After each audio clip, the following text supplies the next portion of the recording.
आतंकी खुलेआम सड़कों पर बवाल काट रहे हैं। आंख पर पट्टी बांधे यूनुस तमाशबीन बने हैं। ये तस्वीरें ढाका की हैं। सड़कों पर हजारों की संख्या में बैनर पोस्टर लेकर ये आम जनता नहीं है बल्कि कट्टरपंथी जमाती है।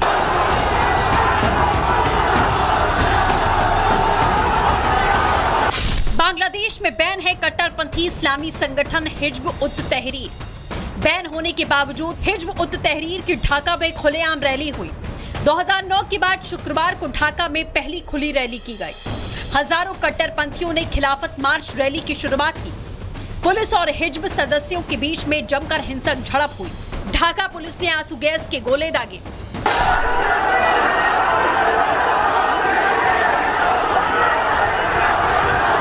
शेख हसीना के देश छोड़ने के बाद बांग्लादेश में कट्टरपंथी जमातों की मौज है।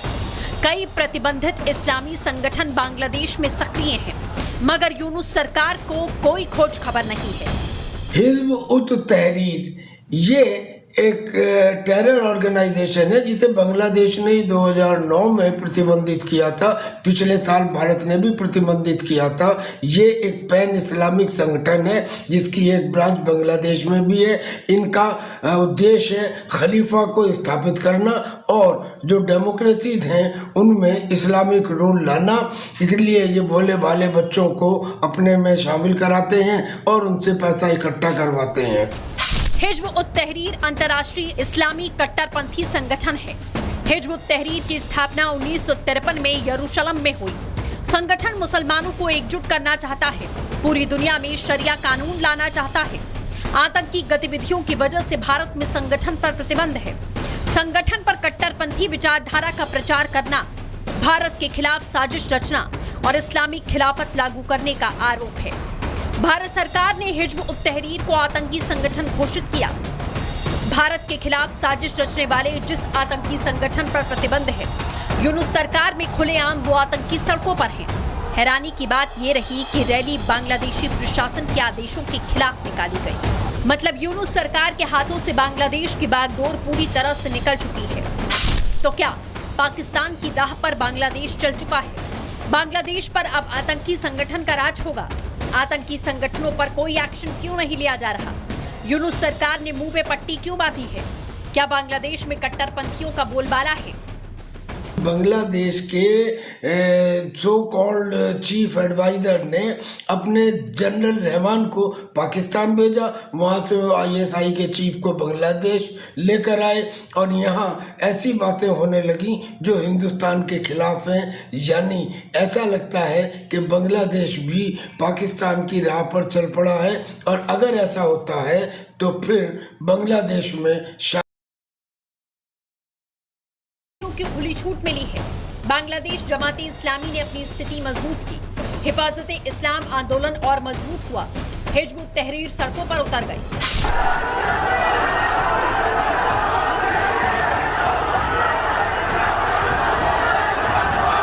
कहना गलत नहीं होगा, जैसे पाकिस्तान को उसके पाले हुए सांप डस रहे हैं, ठीक वैसे ही ज्यादा वक्त नहीं बचा है जब बांग्लादेश को कट्टरपंथी निगल जाएंगे। Bureau report, Republic Bharat.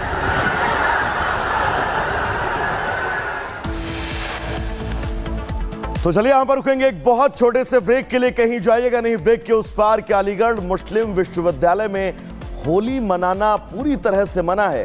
पूरी खबर विस्तार से इस ब्रेक के बाद।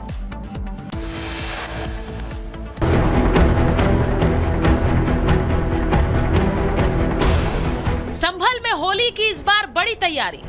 मैं चाहता हूँ सब मिलकर होली खेलो। मेरे भी रंग डाल लो, मैं तुम्हारा डाल लूंगा, ठीक है? हिंदू मुस्लिम सब होली खेलो।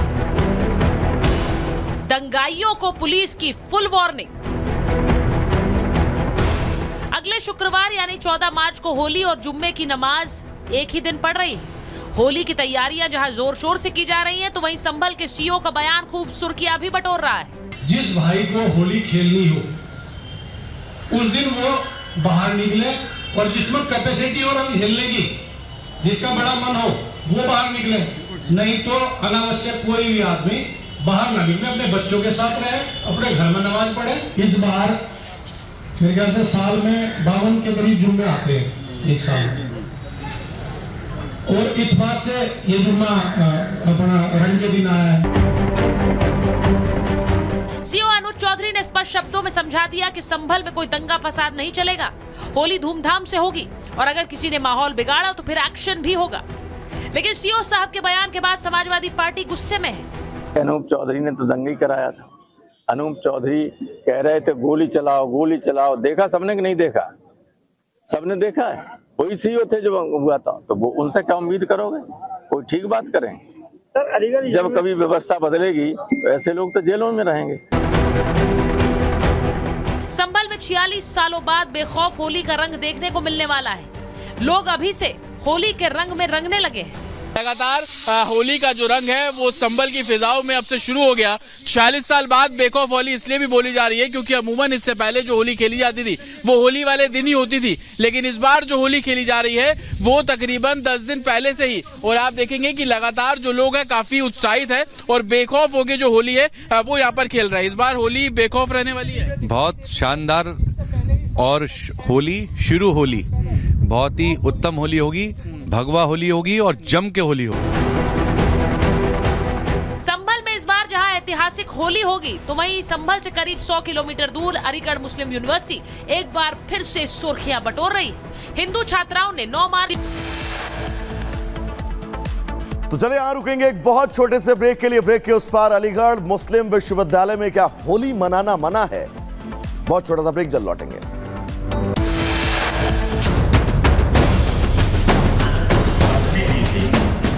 5 दिनों के बिहार दौरे पर आए बाबा बागेश्वर और पंडित धीरेन्द्र कृष्ण शास्त्री ने हिंदुत्व की आवाज एक बार फिर बुलंद की। बाबा बागेश्वर बिहार पहुंचे ही थे कि सनातन विरोधियों को लगने लगा कि अगर हिंदू एकजुट हुआ तो खतरे की घंटी बज जाएगी। बस फिर क्या था, वही हुआ जो हर बार होता है, बाबा बागेश्वर का विरोध। लेकिन इन विरोध करने वालों की बाबा बागेश्वर ने अपने स्टाइल में ठटरी बांध दी। बिहार आने से जिनको कष्ट है, हम पहली बात तो ये कहेंगे कि आप बहुत रोटी खाएं, पेट फुल करो। दूसरी बात, हमारा आपसे विवाद क्या है जो आप हमें रोकते हो? क्या हम किसी पार्टी के लिए आते या हम वोट मांगते? हम तो हिंदुओं को एकजुट करने आते। हिंदू राष्ट्र की मांग और हिंदुत्व का झंडा लेकर चलने वाले बाबा बागेश्वर ने लाउड एंड क्लियर कह दिया है कि जो छेड़ेगा उसे वो छोड़ेंगे नहीं, क्योंकि वो किसी पार्टी के प्रचार के लिए नहीं आए बल्कि अपने पागलों से मिलने आए हैं और ये देश रघुवर का है, किसी बाबर का नहीं। अब भारत को हम बंटने नहीं देंगे, अब हम हिंदुओं को घटने नहीं देंगे। तो जिनको भी हमारे बिहार आने से बुरा लगा हो और जिन्होंने भी जो भी कहा हो, सेंट हम हमेशा बोलते हैं छेड़ोगे तो हम छोड़ेंगे नहीं। हम कथा करने आए, अपने पागलों से मिलने आए, 5 दिन यही मिलेंगे, 5 दिन खूब झूम झूम के गीत गाएंगे। बाबा बागेश्वर जब भी बिहार आते हैं विरोध करने वालों की टोली तैयार हो जाती है। ऐसी टोलियों को बीजेपी नेताओं ने मानसिक बीमारी से पीड़ित बताया है। कि सनातन के प्रचार में भाजपा का प्रचार है तो वो खुद भी उनके उस सनातन में रंग के अपना प्रचार बना सकते हैं।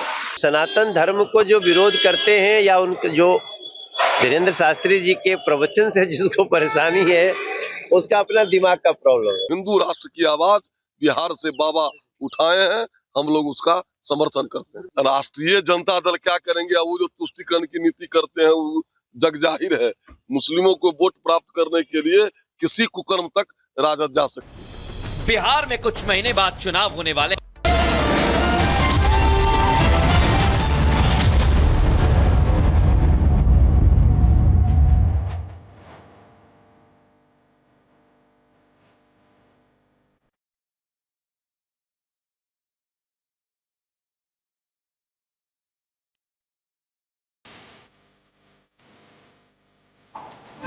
नमस्कार, बहुत स्वागत है आपका रिपब्लिक भारत पर। आपके साथ मैं हूं मीनाक्षी रजक। रिपब्लिक भारत हेडक्वार्टर से आपके लिए लेकर के आए हैं जाग उठा भारत, जहां से आपको दिखाएंगे देश और दुनिया से जुड़ी हुई तमाम अहम खबरें। नमस्कार, गुड मॉर्निंग, सुप्रभात। सुबह के बज चुके हैं 7 और जाग उठा भारत के जरिए आपको देश दुनिया की तमाम बड़ी खबरें बताएंगे और ये भी बताएंगे कि आज वो कौन सी खबर है जो दिन भर सुर्खियों में रहने वाली है। लेकिन खबरों की शुरुआत करेंगे उससे पहले नजर इस वक्त की हेडलाइंस पर।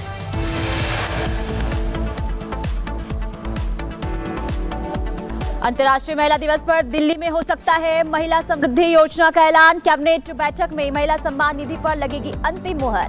पंजीकरण शुरू करने की हो सकती है घोषणा।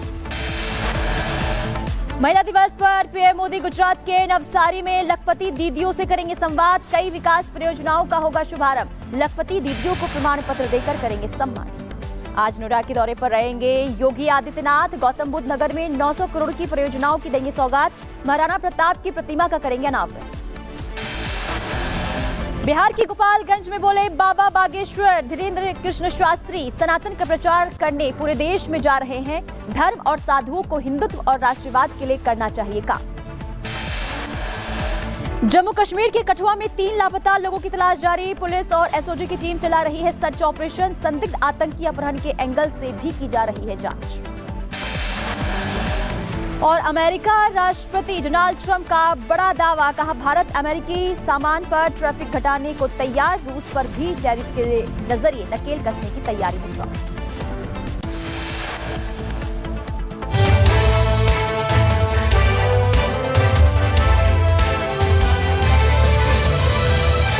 जागरूकता भारत की शुरुआत करेंगे। आज 8 मार्च है यानी महिला दिवस है और ऐसे में दिल्ली वासियों को बेसब्री से इंतजार है कि महिलाओं के लिए जिस योजना की बात की गई थी उसका प्रारंभ आज से हो सकता है।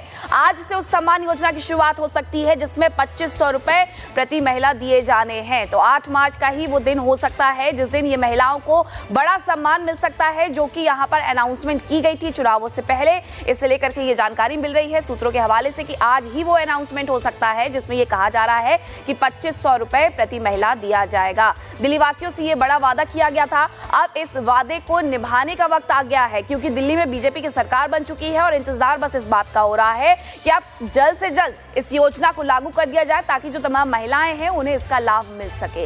इससे अच्छा दिन क्या हो सकता है कि आज महिला दिवस है और महिला दिवस के दिन ही इसकी शुरुआत कर दी जाए। देखिए, पिछले साल की अगर हम बात करें तो पिछले साल भी महिलाओं के सम्मान में इसी तरीके से यहाँ पर एक बड़ी योजना लागू की गई थी और आज क्या दिल्ली में ये बड़ी योजना लागू हो सकती है, रिपोर्ट में आपको दिखाते हैं।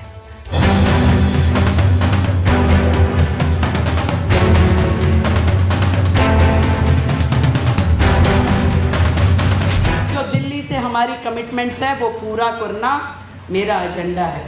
8 मार्च वैसे तो महिला दिवस के तौर पर मनाते हैं, लेकिन दिल्ली सरकार महिलाओं को वो सौगात देने वाली है जिस पर न जाने कितनी सियासत हो चुकी है।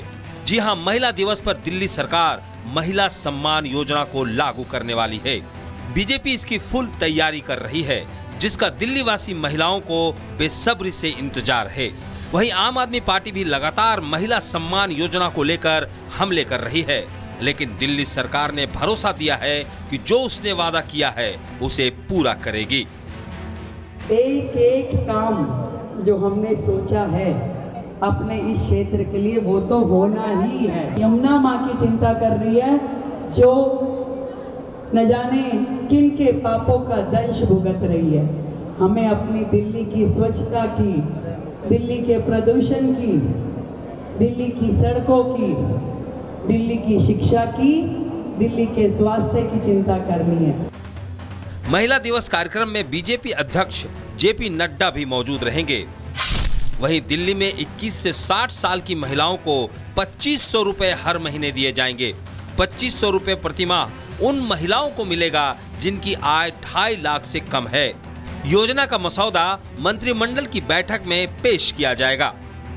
मुझे पूर्ण विश्वास है कि रेखा जी की लीडरशिप में बहुत अच्छा काम दिल्ली की सरकार करेगी और जो जो वायदे पार्टी ने सरकार से आने से पहले किए हैं लोगों से, वो एक एक करके सब वायदे पूरे होंगे। नरेंद्र मोदी जी ने द्वारका में एक रैली के दौरान गारंटी दी थी कि 8 मार्च को हर दिल्ली की महिला के खाते में 2500 रुपए क्रेडिट होना शुरू हो जाएगा। उन्होंने गारंटी दी थी कि फर्स्ट कैबिनेट में ये प्रस्ताव पारित हो जाएगा और आप सबके सामने होगा कि वो गारंटी थी या जुमला था। दिल्ली में सरकार बने 16 दिन हो गए, लेकिन अब तक महिला सम्मान योजना लागू नहीं की गई। महिला सम्मान के तहत महिलाओं को 2500 रुपए हर महीने देने हैं। ऐसे में आम आदमी पार्टी बीजेपी पर वादा खिलाफी का आरोप लगा रही है। Bureau report, Republic Bharat.